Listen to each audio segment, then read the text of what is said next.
오늘 우리에게 주시는 하나님의 말씀은 시편 66편 8절부터 20절까지의 말씀입니다.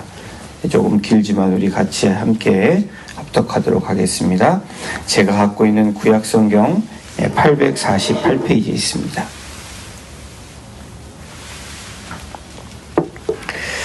찾으신 줄로 알고 우리 66편 8절부터 20절까지 함께 합독합니다. 만민들아 우리 하나님을 송축하며 그의 찬양 소리를 들리게 할지어다. 그는 우리 영혼을 살려두시고 우리의 실족함을 허락하지 아니하시는 주시로다. 하나님이여 주께서 우리를 시험하시되 우리를 단련하시기를 은을 단련함같이 하셨으며 우리를 끌어 그물에 걸리게 하시며 어려운 짐을 우리 허리에 메어 두셨으며 사람들이 우리 머리를 타고 가게 하셨나이다. 우리가 불과 물을 통과하였더니 주께서 우리를 끌어내사 풍부한 곳에 들이셨나이다.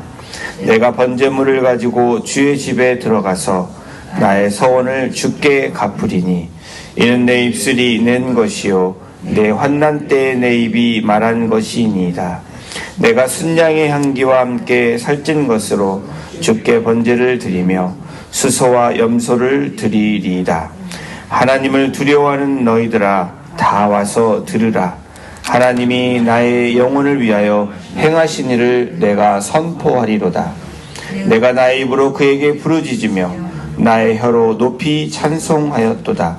내가 나의 마음에 죄악을 품었더라면 주께서 듣지 아니하시리라. 그러나 하나님이 실로 들으셨으며 내 기도 소리에 귀를 기울이셨도다. 하나님을 찬송하리로다. 그가 내 기도를 물리치지 아니하시고 그의 인자하심을 내게서 거두지도 아니하셨도다. 아멘. 하나님을 찬양하는 이유에 대해서 어제 본문에 이어서 계속해서 함께 오늘 본문을 가지고 말씀 나누기를 원합니다. 어제 본문에 이어서 오늘 이 8절부터 20절까지를 세 부분으로 나눌 수 있다면 첫 번째 부분은 백성을 구원하신 하나님을 찬양하는 시편 기자의 찬양이 8절부터 12절까지 그렇게 고백되어지고 있습니다. 그러면서 13절에서 15절까지는 기도를 들어주시는 하나님께 감사, 다시 말하면 이 서원 기도를 하겠다는 이 고백을 또 하고 있고요. 그리고 마지막 부분은 응답하시는 하나님을 바라보는 그런 이 시편 기자의 고백이 나오고 있습니다. 오늘 읽은 본문 처음 시작하는 8절이 사실은 어제 읽은 1절과 비슷한 맥락으로 찬양할 것을 명령하고 있는 것을 우리가 알 수 있는데 오늘 8절을 우리 다시 한번 읽어보겠습니다. 만민들아 우리 하나님을 송축하며 그의 찬양 소리를 들리게 할지어다. 1절에 온 땅이여 하나님께 즐거운 소리를 낼지어다. 온 땅이여 대신에 만민들아 라고 얘기하고 있고요. 찬양 소리를 들리게 할지어다 대신 즐거운 소리를 낼지어다 대신에 찬양 소리를 들리게 할지어다. 같은 맥락으로 지금 시편 기자가 하나님을 찬양하는 그런 고백을 하고 있습니다. 이 소리를 낼지어다 1절에 나와 있는 이 의미가 있는 힘껏 소리를 내는 뜻으로 사용되는 이 단어의 뜻처럼 찬양 소리를 들리게 하라. 너의 찬양의 고백을 들리게 하라라고 권면하고 있는 겁니다. 우리 오늘 이 8절에서 보면 명령형이 나옵니다. 명령형이 두 개가 나오는데 송축하며라는 이 단어와 할지어다라는 이 두 개의 명령이 나옵니다. 이 거듭된 이 명령은 어떤 의미가 있냐면 하나님을 찬송하는 것은 해도 되고 안 해도 되는 그런 이런 옵션, 이 선택사항이 아니라 하나님의 형상대로 지음받은 모든 땅, 모든 만민들은 반드시 찬양을 해야 되는 의무가 있는 것을 강조하기 위함입니다. 다시 말하면 오늘 저와 여러분들에게 이 말씀을 적용한다면 우리가 어떤 상황에서도 찬양해야 되는 존재라는 것을 오늘 말씀해 주고 있는 것입니다. 그러면서 9절 이하에서 하나님을 찬양할 이유를 오늘 밝히고 있는데요. 우리 9절도 보십시오. 그는 우리 영혼을 살려두시고 우리의 실족함을 허락하지 아니하시는 주시로다. 이 찬양이 되는 이유 중에 한마디로 말하면 하나님께서 하나님의 백성들에게 실족하지 않게 하시는 하나님이심을 너희는 기억하고 찬양해야 된다라는 겁니다. 9절에서 시편 기자가 말하는 이 실족, 이 오늘 본문에 나오는 이 실족은 단순한 개인의 실족을 넘어선 실족입니다. 한 국가의 이 근원을 통째로 뽑히는 것을 의미하는 실족을 얘기해요. 다시 말하면 한 사람이 그냥 넘어지는 그런 실족이 아니라 지금 하나님께서 부르신 이 백성들의 선민인 이스라엘이 지금 실족할 수 있는 그런 위기를 이야기하고 있는 겁니다. 제가 하나님께서 선민을 멸망의 위기에서 구원하여 주심에 찬양하는 시편 기자를 우리가 오늘 만나볼 수 있습니다. 이 이야기를 거슬러 보면 히스기야 시대에 이 아수르로 인해서 유다가 멸망 위기에 처해 있던 상황들이 있었습니다. 히스기야 왕 때 18만 5천 명이나 되는 이 아수르 군대가 유다를 이제 침공하기 바로 직전에 있던 그런 상황을 기억하는 겁니다.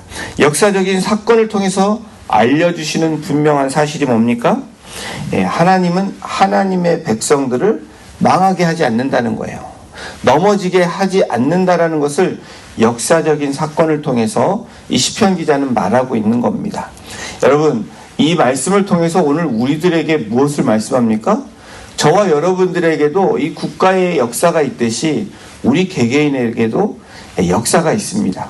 신앙의 역사가 있고 하나님이 불러주신 이후에 우리의 신앙의 역사가 있습니다. 그러나 분명한 것은 하나님의 백성을 망하게 하지 않으신다라는 거예요.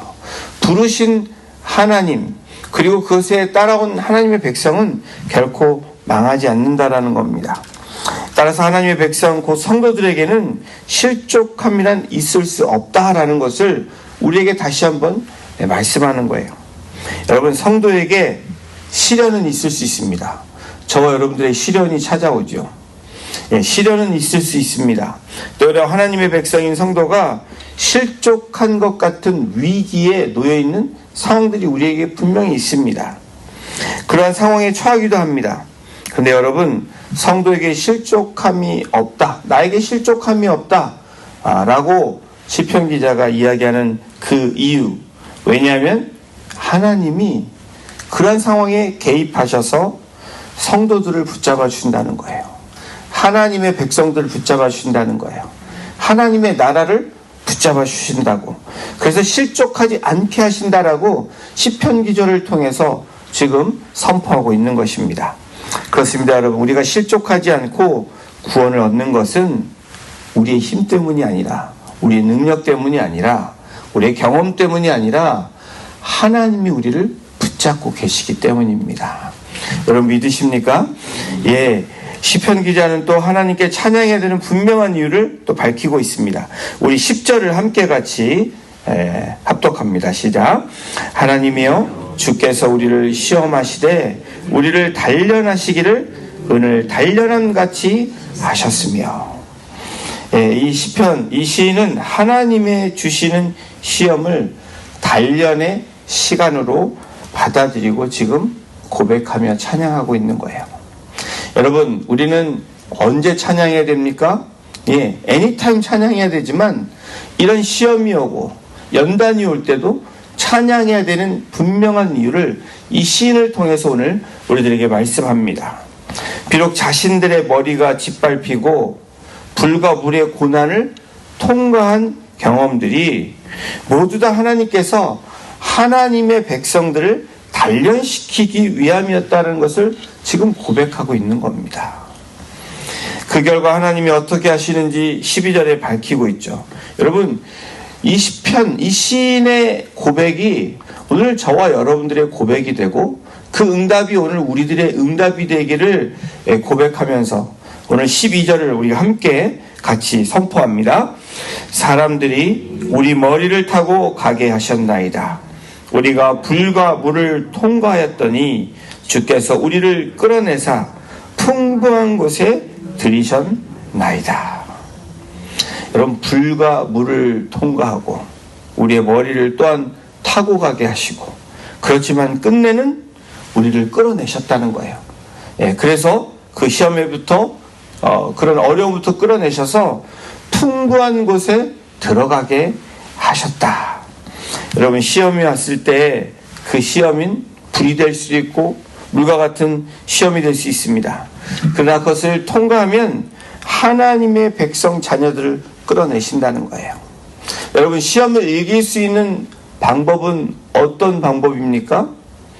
시험이 왔을 때 오늘 시편 기자의 고백을 하는 겁니다. 찬양하는 거예요. 어떤 상황일지라도 하나님께 나가는 겁니다. 여러분, 이 시편 기자의 고백을 믿으시는 저와 여러분이 되시는 이 아침이 되기를 주님의 이름으로 축복합니다. 하나님의 자녀이고 백성인 성도들에게는 의미 없는 고난이 없다라는 거예요. 오늘 우리가 하나님을 믿는 하나님의 백성인데 오늘 찾아온 이 고난이 있다면 그 고난에는 분명한 의미가 있다라는 것을 말씀합니다. 성도인 우리들은 고난을 통해 어떻게 한다고요? 연단을 받는데요. 은과 같이 나올 수 있다라고 말씀합니다.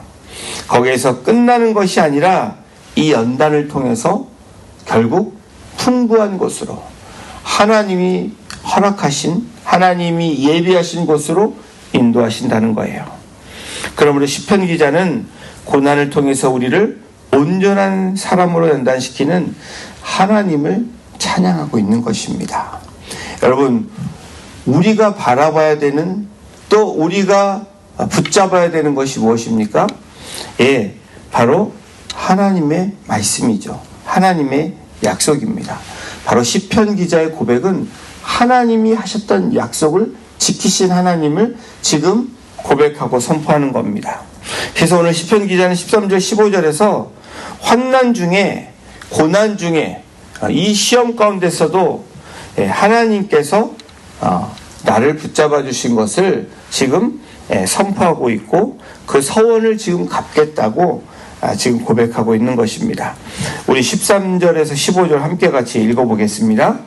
내가 번제물을 가지고 주의 집에 들어가서 나의 서원을 주께 갚으리니 이는 내 입술이 낸 것이요 내 환난 때에 내 입이 말한 것이니이다. 내가 순양의 향기와 함께 살찐 것으로 주께 번제를 드리며 수소와 염소를 드리이다. 오늘 13절과 14절에서 15절의 말씀은 새벽을 깨우며 나온, 또 기도하는 하나님의 백성을 향한 분명한 약속이기도 합니다. 그 약속을 받은 하나님의 백성의 나아가야 될 방향도 또한 말씀해주고 있습니다. 해야 되는 신앙의 모습도 얘기하고 있습니다.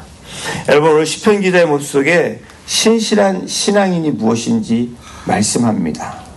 신실한 신앙인이 뭐예요? 하나님 앞에 나아가는 사람이 신실한 신앙인이죠. 나아가서 응답하신 그 하나님의 은혜를 경험했다면 그 은혜 고백한 대로 또한 하나님께 더 선포하고 약속했던 것을 찬양하고 하나님께 드리는 그 모습이 신앙인의 모습입니다. 여러분, 저와 여러분들, 우리 인간은 참으로 변하기 쉬운 존재입니다. 철석같이 약속을 하였다 할지라도 그 약속을 언제 했냐는 등 잊어버리는, 망각하는 존재들이 바로 우리들의 모습이죠. 속담에 이런 속담 있잖아요. 화장실 들어갈 때와 나올 때가 다르다. 급할 때 하나님을 찾았다가 하나님이 그런 문제들을 해결해 줄 때 언제 그랬냐는 등 잊고 사는 우리들의 모습이 있습니다. 저와 여러분들이 부인하고 싶지만 하나님의 은혜를 잊고 사는 우리들의 모습이 그러한 모습이라는 거예요. 시편 기자는 고난에서 건져주신 하나님의 은혜를 잊지 말고 감사해야 하는 예를, 이 서원 기도에 대한 것들 하나님께 약속을 내가 지키겠다라고 고백하며 지금 찬양하며 나아가는 것입니다. 여러분, 그러면서 시편 기자는 개인적 신앙 고백을 통해서 하나님께서 자신을 위해 행하신 일들을 선포하고 있는 겁니다. 여러분, 우리의 이 약속을 지키는 게 뭘까요? 우리가 진짜 뭔가를 해야 되는 것입니까? 때로는 여러분들이 약속한 것을 분명히 지켜야 되는 분명한 우리의 해야 되는 행함이 있습니다. 그런데 정말 중요한 것이 뭐냐면 하나님이 어떻게 나를 했는지 우리가 고백하는 거예요. 그 이름을 찬양하는 겁니다. 또 될 수만 있다면 때렸든지 못했든지 하나님의 주신 은혜를 간증하는 겁니다. 이 말은 내가 어디에 시선을 두어야 할지 선포하는 이 시편 기자의 고백처럼 우리의 고백이 그런 고백이 되어야 된다는 거예요. 자, 16절 17절을 함께 보십니다. 자, 하나님을 두려워하는 너희들아 다 와서 들으라. 하나님이 나의 영혼을 위하여 행하신 일을 내가 선포하리로다. 17절입니다. 내가 나의 입으로 그에게 부르짖으며 나의 혀로 높이 찬송하였도다. 은혜를 잊지 않고 하나님께 나아가는 하나님의 그 개인의 모습이 어떤 모습이어야 되는지 지금 시편 기자는 우리들에게 지금 증거해주고 있습니다. 자신에게 행하셨던 지극히 놀라운 일들을 지금 선포하고 있습니다. 아니, 엄청난 일들만 선포하는 것이 아니라 나를 구원하신 하나님의 은혜, 오늘도 나를 이끌어주신 그 하나님의 은혜에 지금 하나님께 감사하며 선포하고 있는 거예요. 여러분, 시편 기자의 오늘 16절 17절 고백은 개인 간증이기도 합니다. 간증은 자신에게 행하신 하나님의 놀라운 일들을 사람들 앞에서 하나님을 고백하는 신앙의 행위죠. 하나님을 증거하는 간증은 많은 사람들을 하나님을 찬양하는 자리로 초청하는 도구가 된다는 사실을 잊지 않으시기를 부탁을 드립니다. 시편 기자의 내가 나의 입으로 그에게 부르짖으며, 여러분, 우리가 부르짖을 때가 많이 있죠. 답답한 심정을 앞에 토로할 때가 많이 있습니다. 이 시편 기자의 부르짖음은 근데 그냥 부르짖음이 아니었어요. 하나님께서 응답하시는 부르짖음이었다는 것을 밝히고 있습니다. 여러분, 이것이 중요합니다. 여러분, 우리의 상황이 어떤 상황일지라도 응답하시는 하나님, 그 하나님을 우리가 믿고 부르짖는 것, 또한 응답하셨던 것을 고백하며 주님 앞에 나아가는 것. 여러분, 이 부르짖음이 어떤 부르짖음이었냐면 이 시편 기자는 고백하기를 죄악을 품지 않은 부르짖음이었다는 거예요. 악을 쓰며 부르짖는 것이 아니라 18절 보십시오. 내가 나의 마음에 죄악을 품었더라면 주께서 듣지 아니하시리라.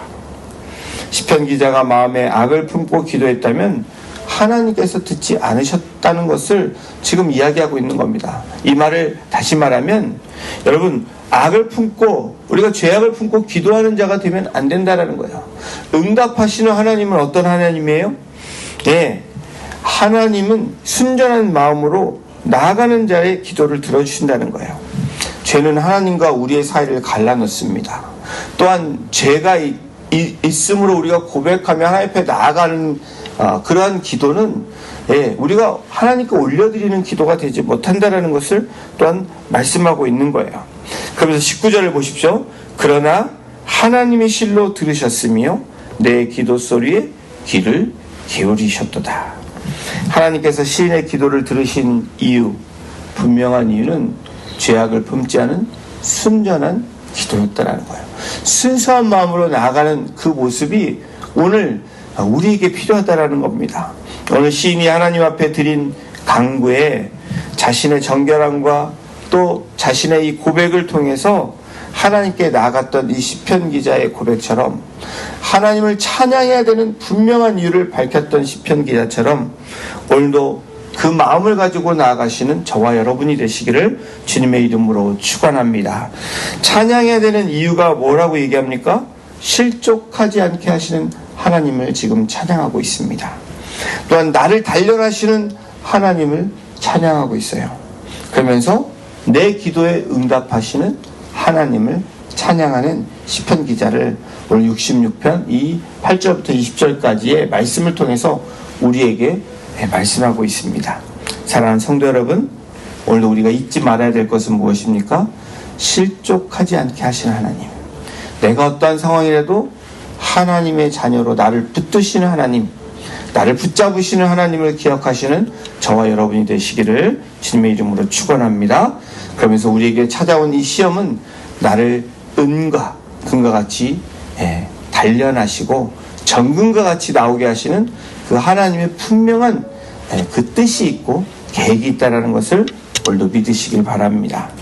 그러면서 내 기도에 귀를 기울이시고 응답하시는 하나님을 오늘도 기대하고 바라보시며 나아가시는 복된 저와 여러분이 되시기를 주님의 이름으로 축원합니다.